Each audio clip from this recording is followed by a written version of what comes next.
నమస్తే welcome to N9 TV Telugu news ముందుగా headlines విద్యా వైద్య రంగాలకు కాంగ్రెస్ ప్రభుత్వం పెద్దపీట వేస్తుంది బడిబాట కార్యక్రమంలో భాగంగా రాయకోట్లో విద్యార్థులకు బుక్స్ యూనిఫామ్ అందజేసిన మంత్రి దామోదర్ రాజు నరసింహ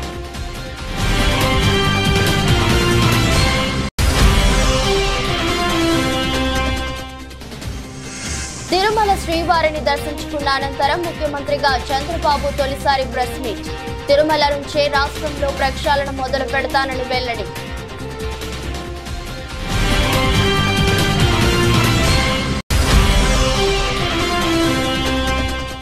నీళ్లు విద్యుత్ విషయంలో కాంగ్రెస్ పూర్తిగా విఫలమైందన్న బీఆర్ఎస్ నేత జగదీష్ రెడ్డి మీడియాకు లీకులిచ్చి చెత్త రోత రాతలు రాయిస్తున్నారని ఆగ్రహం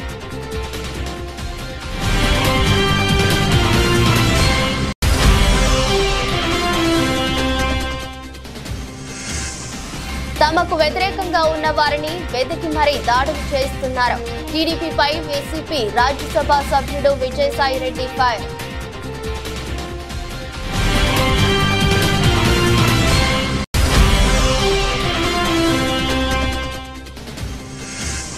అనపర్తిలో వైఎస్ఆర్ పార్టీలోని ప్రతి నాయకుడు కార్యకర్తకు అండగా నిలుస్తాం మాజీ శాసనసభ్యులు డాక్టర్ సత్తి సూర్యనారాయణ రెడ్డి భరోసా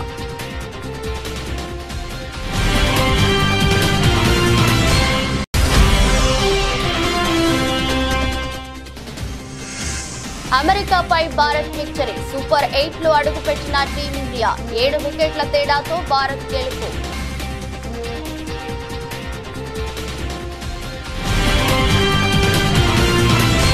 కాంగ్రెస్ ప్రభుత్వం పెద్దపీట వేస్తుందని రాష్ట్ర వైద్య ఆరోగ్య శాఖ మంత్రి దామోదర రాజు నరసింహ అన్నారు సంగారెడ్డి జిల్లా రాయకోట్లోని జెడ్పీహెచ్ఎస్ బడిబాట కార్యక్రమాన్ని ఆయన హాజరయ్యారు తొలుత పాఠశాల ఆవరణంలో కలెక్టర్ వల్లూరి క్రాంతితో కలిసి మొక్కలు నాటారు ప్రైవేట్ పాఠశాలలకు దీటుగా ప్రభుత్వ బడులను తీర్చిదిద్దుతామని చెప్పారు ఇప్పటికే పాఠశాలల్లో మౌలిక వసతులు కల్పించడానికి అమ్మ ఆదర్శ పాఠశాలలు కమిటీలు ఏర్పాటు చేసి నిధులు కేటాయించామన్నారు ఈ సందర్భంగా ప్రాథమిక పాఠశాలలకు ప్రహారీ గోడ లేకపోవడంతో మందుబాబులకు అడ్డాగా మారిందని విద్యార్థుల తల్లిదండ్రులు మంత్రి దృష్టికి తీసుకొచ్చారు సమస్య పరిష్కారానికి కృషి చేస్తానని హామీ ఇచ్చారు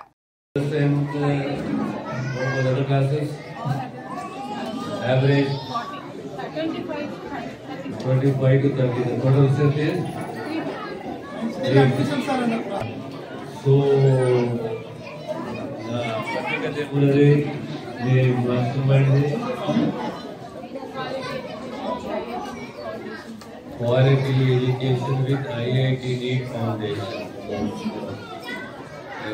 These are parents and teachers. Yes, sir, all are parents. Amma me andari namaskaramu. For the parent, the child is the weakness, child is the strength. Every parent, all parents, even I am a parent, yeah. Every parent, the child, the weakness, child is the strength, child is the dream. ఇవి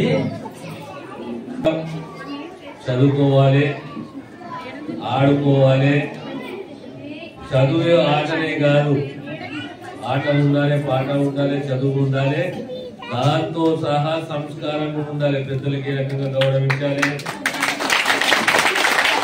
చదువు ఎంత ముఖ్యమో సంస్కారం ముఖ్యము మన behaviour మన మాట మన బాడీ లాంగ్వేజ్ మన పద్ధతి చదువు అందరం అనుకుంటాం చదివితే చాలా గొప్ప వాళ్ళం అవుతాం చదువు వల్ల కేవలం చదువు వల్ల గొప్ప వాళ్ళని కాదు దాంతో సంస్కారం ఉండాలి కల్చర్ ఉండాలి బిహేవియర్ ఉండాలి లాంగ్వేజ్ ఉండాలి చక్కటి లాంగ్వేజ్ ఉండాలి ప్రజెంటేషన్ చక్కగా ఉండాలి చక్కటి బాడీ లాంగ్వేజ్ ఉండాలి ఇవన్నీ కలుపుకుంటేనే సంస్కారవంతులు అవుతాము దాంతో సహా విద్యావంతులం అవుతాము విద్యావంతులం సంస్కారవంతులం అవుతే జీవితంలో విజయవంతులం అవుతాం అర్థమైందా తిరుమల వెంకన్న తమ కులదైవమైన ఆంధ్రప్రదేశ్ ముఖ్యమంత్రి చంద్రబాబు పేర్కొన్నారు. ఏ పని మొదలుపెట్టినా ముందు శ్రీవారిని స్మరించుకున్నాకే ముందుకు వెళతానని చెప్పుకొచ్చారు. ఉదయం నిద్రలేస్తూనే నిండు మనసుతో ఒక్క నిమిషం వెంకటేశ్వర స్వామిని ప్రార్థిస్తానని తెలిపారు. రాష్ట్రం సుభిక్షంగా ఉండాలని కోరుకుంటానని చెప్పారు. ఈ మేరకు గురువారం ఉదయం చంద్రబాబు కుటుంబంతో కలిసి తిరుమల శ్రీవారిని దర్శించుకున్నారు. అనంతరం ఆలయ ప్రాంగణంలో ముఖ్యమంత్రిగా తొలిసారి ప్రెస్ మీట్ లో మాట్లాడారు. తిరుమల నుంచే రాష్ట్రంలో ప్రక్షాళన మొదలు పెడతానని, తిరుమలలో గోవిందనామ నినాదాలు తప్ప మరేమీ వినపడకుండా చేస్తానన్నారు. పవిత్రమైన తిరుమలను అపవిత్రం చేయడం సరికాదన్నారు. తిరుమలకు వస్తే వైకుంఠం వచ్చిన అనుభూతి కలుగుతుంది. తిరుమలపై ఓం నమో వెంకటేశాయ తప్ప వేరే నినాదం ఉండొద్దని పేర్కొన్నారు.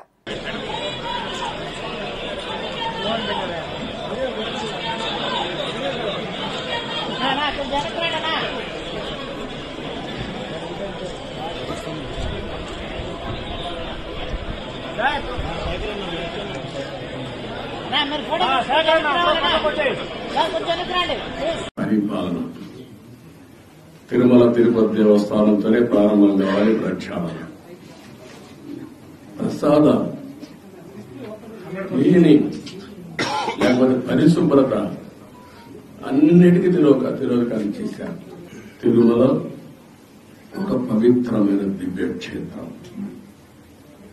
ఈ పవిత్రమైన దివ్యక్షేత్రాన్ని అపవిత్రం చేయడం భావ్యం కాదు.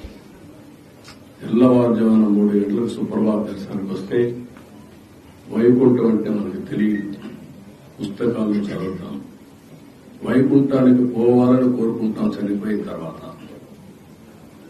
ఆ సమయంలో ఇక్కడికి వచ్చి వెంకటేశ్వర స్వామి దర్శనం చేసుకుంటే వైకుంఠంలో ఉన్న అనుభూతిని కలుగుతుంది. నేను ఎన్నోసార్లు ఫీల్ అయ్యాను, ఇప్పుడు కూడా ఫీల్ అవుతున్నా. అందుకే నేను ఇక్కడికి వచ్చినప్పుడు అన్ని విషయాలు మర్చిపోయి ఒక పవిత్రమైన భావంతో పోవాలి. ఒకే స్లోగన్ ఉండాలి. ఏడుకొండలవాడ వెంకటరమణ గోవింద గోవింద తప్ప, ఓం నమో వెంకటేశాయ తప్ప వేరే స్లోగనే ఉండకూడదు. వేరే వ్యక్తి జ్ఞాపకం రాకూడదు. ఆ పేరుతోనే మొత్తం ప్రక్షాళన చేస్తాం. మళ్లీ భారతదేశం కాకుండా ప్రపంచం మొత్తం అభినందించే విధంగా ఈ టీజీని తీర్చిదిద్దామని తెలియజేసుకుంటూ, విద్యుత్ కొనుగోలు, కాళేశ్వరం ప్రాజెక్టుల విచారణపై మాజీ మంత్రి జగదీష్ రెడ్డి స్పందించారు. రుణమాఫీపై దృష్టి మార్చేందుకు కాంగ్రెస్ ప్రభుత్వం కాళేశ్వరం విద్యుత్ కొనుగోలు అంశంపై మాట్లాడుతుందని విమర్శించారు. ప్రభుత్వం ఏర్పాటు చేసి 6 నెలలైనప్పటికీ హామీల అమలు మరచి గత ప్రభుత్వాలపై నిందలు వేస్తూ కాంగ్రెస్ పబ్బం గడుపుతుందని మండిపడ్డారు. ప్రభుత్వం చేతగానితనాన్ని కప్పిపుచ్చుకుంటూ కమిషన్ల ఏర్పాటు పేరుతో డ్రామాలు చేస్తున్నారని ఆరోపించారు. విచారణ కమిషన్లు వాటి పని అవి చేసుకుంటాయని, ప్రభుత్వం లీకులు ఎందుకు ఇస్తుందని ప్రశ్నించారు. ఎన్నికల కోడ్ ముగిశాక హామీల అమలుపై ప్రజలు నిలదీస్తారని, కమిషన్ల విచారణ పేరుతో మీడియాకు లీకులు పేరుతో డ్రామాలు ఆడుతున్నారని ధ్వజమెత్తారు. కాంగ్రెస్ పసలేని ఆరోపణలన్నీ వరుసగా తేలిపోతున్నాయన్నారు. కాళేశ్వరం ద్వారా నీళ్లు అందించకుండా తప్పు చేస్తున్నారని వ్యాఖ్యానించారు. ఆరోపణలతోని పబ్బం గడపాలనుకుంటున్నారు. గత ప్రభుత్వం పైన నిందలేయాలని, గత ప్రభుత్వాన్ని నడిపిన వాళ్ళపైన నిందలేయాలని, వీళ్ళ చేతగాంతనాన్ని కప్పిపుచ్చుకోవడం కొరకు కమిషన్ల పేరు మీద ఏదో నాటకాలు చేస్తున్నారు, డ్రామాలు చేస్తున్నారు తప్ప ఏమీ ఉండదు. దాంట్లో ఏదైనా ఒకటి ఏదైనా ఎంక్వైరీకి ఇస్తే వాళ్ళకి అప్పచెప్తే అది రోజుతోనే ఆ ప్రభుత్వం పని అయిపోతుంది. వాళ్ళు తెలిసి వాళ్ళు ఏదో రిపోర్ట్ ఇస్తే, రిపోర్ట్ ఇచ్చిన తర్వాత ఆ రిపోర్ట్ను అసెంబ్లీలో ప్రవేశపెడతారా, ఇంకో పద్ధతులు ఇస్తారా, ఏం చేస్తారు, ఏముంటాయి దాని మీద చర్యలు, దాని తర్వాత ప్రాసెస్ ఉంటుంది. కానీ ప్రతిరోజు వాళ్ళకి తాబేదారులు ఉండే ఒకరిద్దరు మీడియా హౌజెస్ని పట్టుకొని నిత్యం పార్లమెంట్ ఎన్నికల వరకు అనుకుని మొన్న పార్లమెంట్ ఎన్నికల వరకు జరిపోయినారు. ఇప్పుడు ఇంకా ఇచ్చిన హామీల పైన ఎన్నికల తర్వాత చేస్తాము, కోడ్ పోయిన తర్వాత చేస్తామని చెప్పి ఇప్పుడు ప్రజలు ఎక్కడ కదులుతారో, ప్రజలు ఎక్కడ నిలదీస్తారో అన్న భయంతో ఇంకా అవే డ్రామాలు కొనసాగిస్తున్నారు. అన్నీ తేలిపోతున్నాయి. వీళ్ళు ఇంతకాలం మాట్లాడిన అన్నీ పసలేనివే అని, అర్థం లేని ఆరోపణలని వరుసగా తేలిపోతున్నాయి. కాళేశ్వరం మీద ఈ ప్రభుత్వం చేసిన తప్పు పెద్ద నేరపూరితమైన చర్య. దాని వెంటనే పనులు ప్రారంభించి రైతులకు నీళ్ళు ఇవ్వడానికి ఏర్పాటు చేయాల్సింది. కానీ 4 నెలలు పైగా ఆలస్యం చేసి ఇప్పుడు హడావుడిగా ఏదో పని చేస్తున్నామని చెప్పేసి మొదలుపెట్టి ఉరుకుల పరుగుల మీద పోతున్నారు. కానీ రైతాంగం ఇప్పటికే గమనించిండ్రు ఈ ప్రభుత్వం యొక్క చేతగంతనాన్ని. కేవలం రాజకీయాల కొరకే వాడుకోవాలి ప్రాజెక్టులను కానీ ఇతర విషయాలని చెప్పి వీళ్ళు అనుకుంటున్న విషయాన్ని ప్రజలు గమనించిండ్రు. మీరు ఇదే పద్ధతుల్లో ఇతరుల మీద ఆరోపణలు చేసుకుంటూ 5 ఏళ్ళు గడపలేరు. ప్రజలు అప్పుడే రోడ్ల మీదకి వస్తున్నారు. ఇప్పటికే నీళ్ళు ఇచ్చే విషయంలో విఫలమైనరు.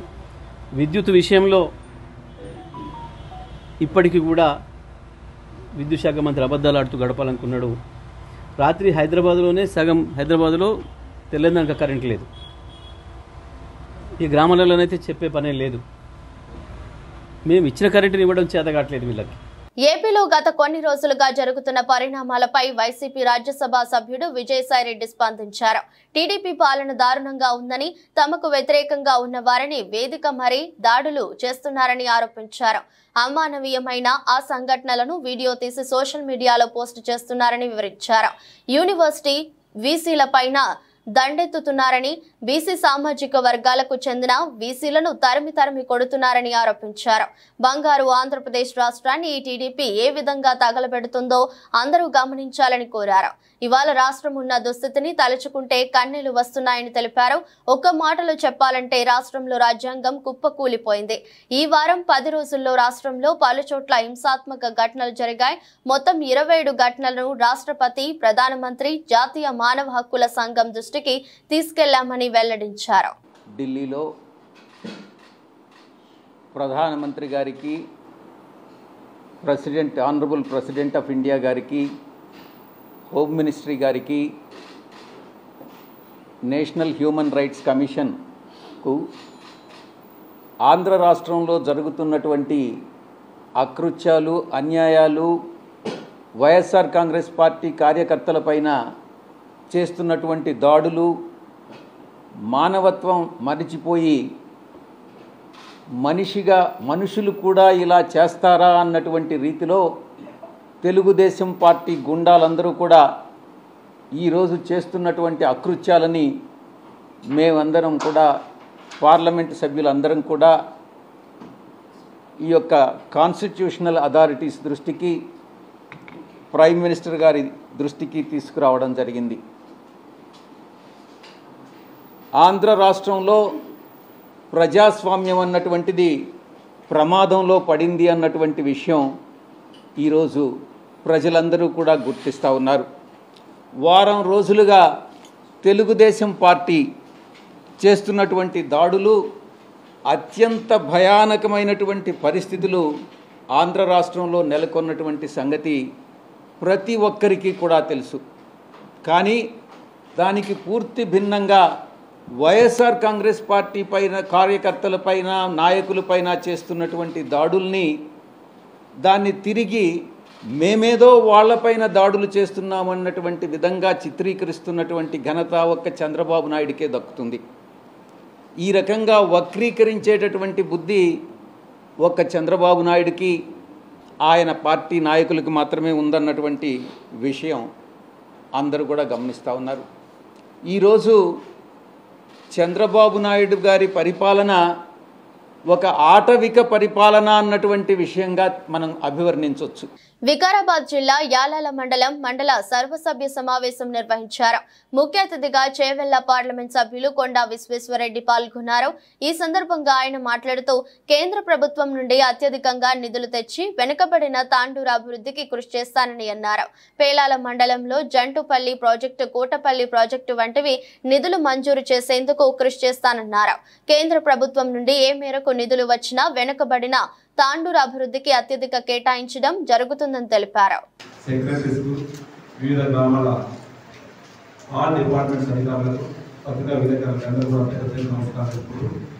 ముఖ్యంగా ఇది లాస్ట్ జనవరి 5 సంవత్సరాలు ఇక్కడ ఉన్నటువంటి ఎంపీటీసీలే కానీ ఈ జనరల్పాడిలో గ్రామంలో ఉన్నటువంటి సమస్యలన్నింటినీ కూడా వేదిక పైకి తీసుకొచ్చి అధికారులతో డిస్కషన్ చేసి ఆ గ్రామ సమస్య తీర్చడానికి ఈ తెలుగుబాటు చక్కగా ఉపయోగించుకున్నందుకు మీకు అందరూ కూడా మనస్ఫూర్తిగా అధికారులు కానివ్వండి మీకు కానివ్వండి ధన్యవాదాలు తెలుసుకుంటూ దాంతోపాటు గ్రామాభివృద్ధికి 5 సంవత్సరాలు నిర్విరామంగా కృషి చేసినటువంటి ఎంపీటీసీలకు మండలాధ్యక్షులకు మీకు అందరూ కూడా మనస్ఫూర్తిగా మీకు అభినందించుకుంటూ మీరు చెప్పినట్టే ఇప్పుడు రాముడు గారు కానివ్వండి మన సురేంద్ర రెడ్డి గారు కానివ్వండి ఎంపీపీ గారు కానివ్వండి వాస్తవమే యాదాద్రి మండలం అంటే కూడా మనకు తెలంగాణ వచ్చి 10 సంవత్సరాలు అయినా మనం ఇంకా ఇంత వెనుకబడుతున్నామంటే ఎక్కడ రోడ్లు చూసినా ఇబ్బందికరంగా ఉన్నాయి. ఇదంతా కూడా వాస్తవమే.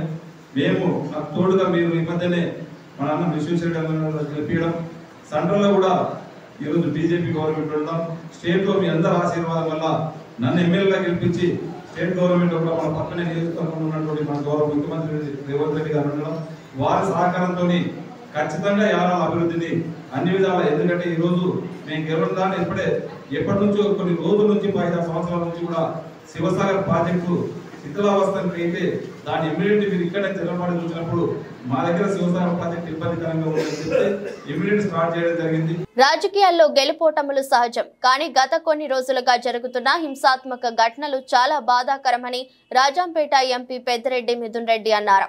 కార్యకర్తలపైన దాడులు చేయటం, ఇల్లు కూలగొట్టడం లాంటి పరిస్థితులు రాష్ట్రంలో ఇంత ముందు ఎప్పుడూ లేవన్నారు. ఇలాంటి ఘటనలు జరగకుండా చర్యలు తీసుకోవాలని ప్రధానమంత్రికి, రాష్ట్రపతికి హ్యూమన్ రైట్స్ కమిషన్ దృష్టికి తీసుకువెళ్లడం జరిగిందని తెలిపారు. కొన్ని రోజులుగా జరుగుతున్న హింసాత్మక ఘటనలు చాలా బాధాకరము. రాజకీయాలు ఎలక్షన్ల వరకే ఉండాలి, కానీ దాని తర్వాత కూడా వాళ్ళ ఈరోజు చాలామంది కార్యకర్తల్ని దౌర్జన్యంగా గాయపరచడము, అదేవిధంగా ఇల్లులు కూల్చేయడము, జేసీబీలు పెట్టి వాళ్ళ వ్యాపారాల్లో దెబ్బతీయడము, అదేవిధంగా చాలామంది పైన ఈరోజు దాడులు జరిగిన పరిస్థితి అందరూ కూడా చూస్తూ ఉన్నాము. ఇవన్నీ కూడా ఒక మంచి ప్రెసిడెంట్ కాదు, అధికారం ఇప్పుడు కూడా శాశ్వతం కాదు. ఎన్నో పార్టీలు ఎంతోమంది అధికారంలోకి వచ్చారు, పోయారు. కానీ ఈ విధంగా కార్యకర్తలపైన దాడులు చేయడము, ఇల్లులు కొట్టడం, ఇవన్నీ కూడా కొత్త పద్ధతి. ఎప్పుడు కూడా ఈ విధంగా రాష్ట్రంలో జరగలేదని చెప్పి కూడా మేము తెలియజేస్తాను. ప్రజలు మ్యాండేట్ ఇచ్చారు మీకు. మీరు ఏవైతే ప్రామిస్ చేశారో, మీరు ఏవైతే మంచి పనులు చేస్తారో అవన్నీ కూడా చేయండి. ఒక విషయం గుర్తుపెట్టుకోండి, 40% పబ్లిక్ ఈరోజు ఓటమి చెందినా కూడా వైఎస్ఆర్సీపీకి ఓటేశారు. కేవలం ఆ 60% ఏదైతే మీకు 57 56 ఏదో వచ్చిందో వాళ్ళకే ప్రభుత్వం కాదు, మొత్తం ఆంధ్ర రాష్ట్ర ప్రజలందరికీ కూడా ప్రభుత్వం బాధ్యత తీసుకోవాలని చెప్పి కూడా నేను కోరుతా ఉన్నాను.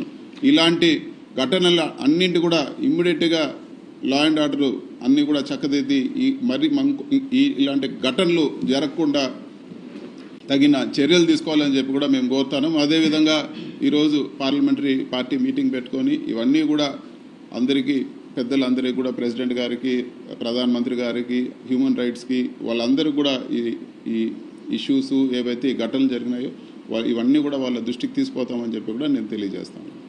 విద్యాభివృద్ధి వలన సమాజం అభివృద్ధి బాటలో పయనిస్తుందని సత్తుపల్లి ఎమ్మెల్యే డాక్టర్ మట్టా రాగమయ్య దయానంద్ పేర్కొన్నారు. సత్తుపల్లి పట్టణంలో గురువారం ప్రొఫెసర్ జయశంకర్ బడిబాట కార్యక్రమం నిర్వహించారు. ఈ సందర్భంగా విద్యార్థులకు పుస్తకాలు, యూనిఫామ్ అందజేశారు.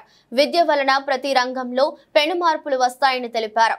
రాష్ట్రంలో కాంగ్రెస్ ప్రభుత్వం విద్యకు అధిక ప్రాధాన్యత ఇస్తుందని తెలిపారు. గతంలో విద్యా సంవత్సరం మధ్యలో పుస్తకాలు, యూనిఫామ్ ఇచ్చేవారని గుర్తు చేశారు. ప్రస్తుతం రాష్ట్రంలో ఉన్న కాంగ్రెస్ ప్రభుత్వం, ముఖ్యమంత్రి రేవంత్ రెడ్డి విద్యార్థుల బంగారు భవిష్యత్తు కోసం పాఠశాలలు పునఃప్రారంభం రోజునే వారికి కావాల్సిన పుస్తకాలతో పాటు పాఠశాలల్లో మౌలిక సదుపాయాల కల్పనకు అత్యధిక ప్రాధాన్యత ఇస్తుందని తెలిపారు. ప్రభుత్వం కల్పిస్తున్న అవకాశాలను సద్వినియోగం చేసుకుని ఉన్నత శిఖరాలను అధిరోహించాలని కోరారు. మన పిల్లలకి మంచి విద్య, నాణ్యమైన విద్య అందించాలి, పిల్లలకి భవిష్యత్తు బాగుండాలి అనే ఉద్దేశంతో ప్రతిష్టాత్మకంగా బడిబాట ప్రోగ్రాం నిర్వహించడం జరుగుతుంది. ఇందులో భాగంగా మనకి స్కూల్స్ స్టార్ట్ అయిన మొట్టమొదటి రోజే మీకు యూనిఫామ్స్, మరి టెక్స్ట్ బుక్స్, నోట్ బుక్స్ కూడా అందించడం జరుగుతుంది. అలాగే మన టీచర్స్ కూడా మరి అందరినీ మోటివేట్ చేసి ఎవరైనా డ్రాప్ అవుట్స్ ఉంటే వాళ్ళని కూడా ఇది స్కూల్కి తీసుకొచ్చే దిశగా వాళ్ళు కూడా కృషి చేస్తున్నారు. వాళ్ళందరికీ కూడా నేను కృతజ్ఞతలు తెలియజేసుకుంటున్నాను. మరి ఇవాళ చూస్తే మనం ఈ స్టేజ్ ముందు ఉన్న ప్రతి ఒక్కరం కూడా గవర్నమెంట్ స్కూల్స్లో చదివిన వాళ్ళమే. గవర్నమెంట్ స్కూల్స్, గవర్నమెంట్ కాలేజెస్ చదివాం మేము ఎవరం కూడా. అలాగే దయానంద్ గారు కానీ వారి ఫ్రెండ్స్ కానీ వీళ్ళందరిలో చాలామంది ఈ స్కూల్లో చదివారు, యూపీఎస్ స్కూల్లోనే చదివి ఈ ఉన్నతమైన స్థానానికి వచ్చారు. అందుకే ప్రతి సంవత్సరం కూడా మరి స్కూల్కి ఏదో ఒక చేయాలన్న ఉద్దేశంతో ప్రతి సంవత్సరం కూడా మా వంతు సహాయంగా 25,000 రూపాయలు స్కూల్కి అందించి సౌకర్యాల మెరుగుదలకి మేము కృషి చేస్తాం.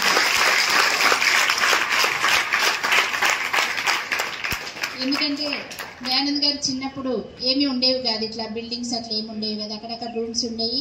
వాళ్ళు ఎవరి గోనె సంచి వాళ్ళు తెచ్చుకొని ఆ మట్టిలో వేసుకొని కూర్చునేవాళ్ళు. అలాంటి పరిస్థితి నుంచి ఇప్పుడు స్కూల్ ఇంత మంచిగా డెవలప్ అయిందంటే మరి గవర్నమెంట్ ఎంత దృష్టి పెట్టింది అనేది మీ అందరూ ఆలోచించుకోవచ్చు. అలాగే ఇంతకుముందు మేము కిలోమీటర్లు నడిచి వెళ్ళేవాళ్ళం, ఎంతో దూరం ఉండేవి మా స్కూల్స్. కానీ మరి ఇప్పుడు మనకి అన్ని ఊళ్ళల్లో మీకు దగ్గరలోనే స్కూల్స్ ఏర్పాటు చేయడం జరిగింది, అవునా కాదా? ఎక్కువ దూరం నడిచే పని లేదు, మరి క్యారియర్లు కట్టుకొని వెళ్ళే పని లేదు. మనకి గవర్నమెంట్ మధ్యాహ్నం భోజనం పెడుతున్నారు కదా, మరి మనం ఏం చేయాలి చెప్పండి? ఏం చేయాలి? బాగా చదువుకోవాలి. ఎందుకంటే ప్రైవేట్ స్కూల్స్తో పోలిస్తే మన గవర్నమెంట్ స్కూల్స్లోనే వసతులు ఎక్కువ ఉంటాయి, విశాలమైన ఆవరణలు ఉంటాయి, మంచి ట్రైనింగ్ పొందిన టీచర్స్ ఉంటారు. మనం చేయాల్సిన పనంతా మరి వాళ్ళు చెప్పేది శ్రద్ధగా విని మరి మంచిగా ఆకలింపు చేసుకొని ఏమైనా డౌట్లు ఉంటే అడిగి మరి మంచిగా చదువుకోవాలి. మన లక్ష్యం ఏదైతే పెట్టుకున్నామో ఒక గోల్ పెట్టుకోవాలి ప్రతి ఒక్కరు. అనపర్తి మాజీ శాసనసభ్యులు డాక్టర్ సత్య సూర్యనారాయణ రెడ్డి వైఎస్ఆర్సీపీ పార్టీ నాయకులు మరియు కార్యకర్తలు సహనంతో ఉంటూ వైఎస్ఆర్సీపీ పార్టీని గ్రామాలలో మరియు నియోజకవర్గ స్థాయిలో ముందుకు తీసుకువెళ్లాలని చెప్తూ ఓటమి శాశ్వతం కాదు, గెలుపు కోసం ముందుకు సాగుతూ మనవంతు ప్రయత్నం మనం చేస్తూ ప్రతి గ్రామాలలో ఉన్న వైఎస్ఆర్సీపీ పార్టీ నాయకులకు కార్యకర్తలకు అండగా ఉంటామని అన్నారు. అనపర్తిలోని పార్టీ కార్యాలయంలో జరిగిన అనపర్తి మండల స్థాయి వైఎస్ఆర్సీపీ నాయకుల కార్యకర్తల సమావేశంలో మాట్లాడుతూ మరియు ప్రతి గ్రామాలలో వైఎస్ఆర్సీపీ కార్యకర్తలు నాయకులు ఒకరికొకరు కలిసిమెలిసి వచ్చే ఆపదలను ఎదుర్కోవాలని పేర్కొన్నారు. అదేవిధంగా అధికార పార్టీ వాళ్ళు ఇటువంటి కార్యాచరణలు చేపట్టిన వాటిని అధిగమిస్తూ న్యాయ వ్యవస్థ ద్వారా తగిన పరిష్కారం చేకూరుస్తామని హామీ ఇచ్చారు. జగన్మోహన్ రెడ్డి గారి పట్ల పేద ప్రజలందరూ కూడా చాలా ఆదరణ చూపిస్తున్నారు. తప్పనిసరిగా మనం మంచి మెజార్టీతోనే గెలుస్తామని అందరూ కూడా భావించాం. అదేవిధంగా గడపడబో తిన్నప్పుడు కానీ ఎలక్షన్ క్యాన్వాసింగ్లో కానీ ఎక్కడా వ్యతిరేకత లేదు. అలా కూడా అక్కడెక్కడ ఎవరైనా పథకాలు రాని వాళ్ళు అడిగారు కానీ ఎప్పుడూ కూడా ప్రభుత్వం పైన వ్యతిరేక ఈ రకంగా వ్యక్తం చేసి అపోజిషన్ ఓట్లు వేస్తారని మాకు కల్లో కూడా అనుకోలేదు. నేనే కదా, మీరు కూడా ఎవరు కూడా భావించలేదు. అయినా ప్రజలు ఏ నిర్ణయం తీసుకున్నా దానికి మనం అందరం కూడా కట్టుబడి ఉండాలి. ఎందుకంటే ఇది ఒక నియోజకవర్గం కానీ ఒక గ్రామం కానీ కాదు, మొత్తం అంతా ఈ రకంగా నిర్ణయం తీసుకున్నారు ప్రజలంటే వాళ్ళ నిర్ణయాన్ని మనం శిరస వహిస్తూ ఎక్కడ ఏ రకంగా దెబ్బతిన్నామో దాన్ని మనం రెక్టిఫై చేసుకుని భాగంలోనే మనం ఉండాలని మాత్రం ఈ సందర్భంగా తెలియజేస్తూ, ముఖ్యంగా మరి ఏదైనా సరే పార్టీలు గెలవడం ఓడడం సహజం. మరి మనం గెలిచినప్పుడు ఉంది, మరి తెలుగుదేశం కానీ ఇప్పుడు దానికి ఎవరైతే మిత్రపక్షాలు ఉన్నారో బీజేపీ కానీ జనసేన కానీ వాళ్ళ మీద ఎవరి మీద కూడా మనం దాడులు చేయలేదు, ఈ రకంగా ఎప్పుడు కూడా హింసించలేదు. చూస్తున్నాం, వీడియోలు కూడా పెట్టేస్తున్నారు. నిజంగా ఆ దెబ్బతిన్న యువకులను చూస్తే చాలా బాధ అనిపిస్తుంది. ఎందుకంటే రాజకీయం అన్నాక పోలింగ్ బూత్ దగ్గర నుంచి ఎవరైనా దొంగోటు ఏదైనా చేస్తే అపోజిషన్ పార్టీ వాళ్ళు మనమన్నా అపోజిషన్లో ఎవరైనా సరే అడుగుంటారు, అది సహజం. అంతేకాకుండా సోషల్ మీడియాలో కూడా పోస్టింగ్లు ప్రతి పార్టీ వాళ్ళు కూడా పెట్టుకుంటారు, రెండు వాళ్ళు వ్యతిరేకంగా. దాన్ని దేన్నో సాగుగా చూసి దాడులు చేయడం ఎంతవరకు న్యాయం అన్నది ఒకసారి ఆలోచించారు. సూర్యాపేట శాసనసభ్యులుగా ముచ్చటగా 3 సార్లు గెలుపొంది హ్యాట్రిక్ ఎమ్మెల్యేగా అఖండ విజయం సాధించడం పట్ల హర్షం వ్యక్తం చేస్తూ మాజీ మంత్రి వర్యులు గుంటకండ్ల జగదీష్ రెడ్డి అభిమానులు సూర్యాపేట నుండి యాదాద్రి వరకు పాదయాత్ర చేపట్టారు. తాము అనుకున్న కళ సాకారం అవ్వడంతో మొక్కులు చెల్లించుకునేందుకు యాదాద్రి శ్రీ లక్ష్మీ నరసింహస్వామి వారి సన్నిధికి గురువారం ఉదయం జిల్లా కేంద్రంలోని శ్రీ షిరిడి సాయిబాబా దేవాలయంలో ప్రత్యేక పూజలు నిర్వహించి కాలినడకన యాదాద్రికి బయలుదేరారు.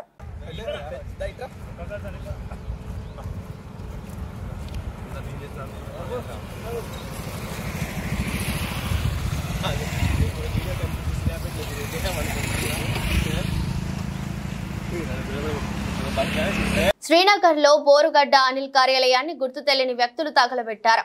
గతంలో కూడా ఒకసారి ఇదే కార్యాలయానికి దుండగులు నిప్పు పెట్టారు. సీఎం చంద్రబాబు పవన్ కళ్యాణ్ పై గతంలో బోరుగడ్డ అనిల్ అనుచిత వ్యాఖ్యలు చేశారు.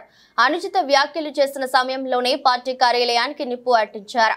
మరోసారి అదే కార్యాలయానికి దుండగులు నిప్పు పెట్టారు.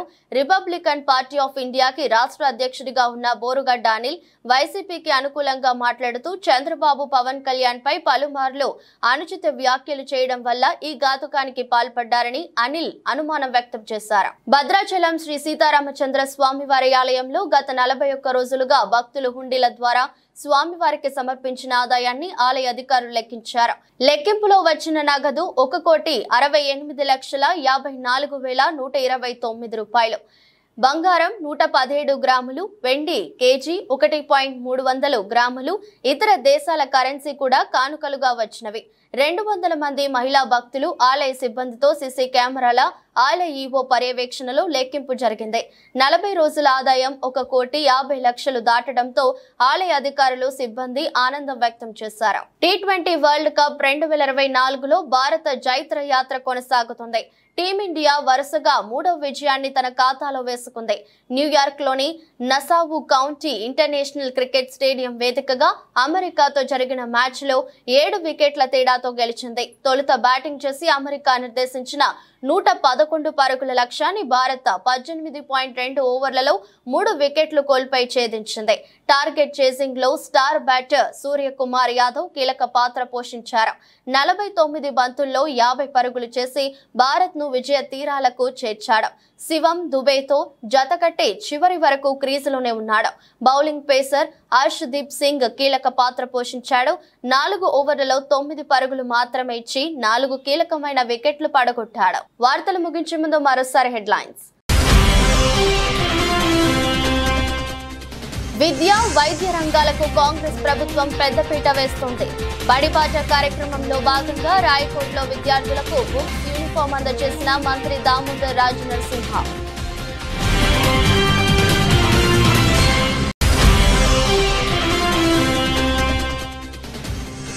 తిరుమల శ్రీవారిని దర్శించుకున్న అనంతరం ముఖ్యమంత్రిగా చంద్రబాబు తొలిసారి ప్రెస్ మీట్. తిరుమల నుంచే రాష్ట్రంలో ప్రక్షాళన మొదలు పెడతానని వెల్లడి.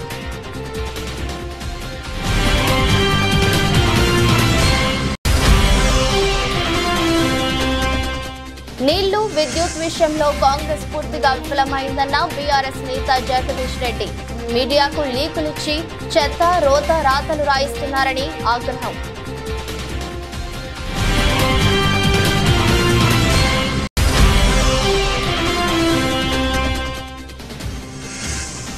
తమకు వ్యతిరేకంగా ఉన్న వారిని వెతికి మరీ దాడులు చేస్తున్నారు.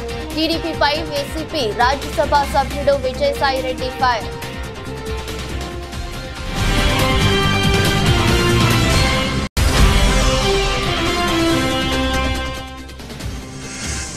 అనపర్తిలో వైఎస్ఆర్ పార్టీలోని ప్రతి నాయకుడు, కార్యకర్తకు అండగా నిలుస్తాం. మాజీ శాసనసభ్యులు డాక్టర్ సత్తి సూర్యనారాయణ రెడ్డి భరోసా.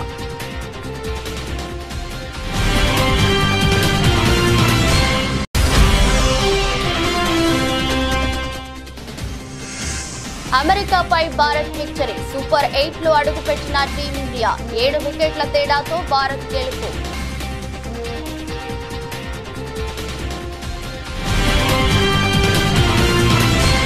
ఇది రోజు బులెటిన్. మరో బులెటిన్లో మళ్ళీ కలుద్దాం. అంతవరకు సెలవు. నమస్కారం.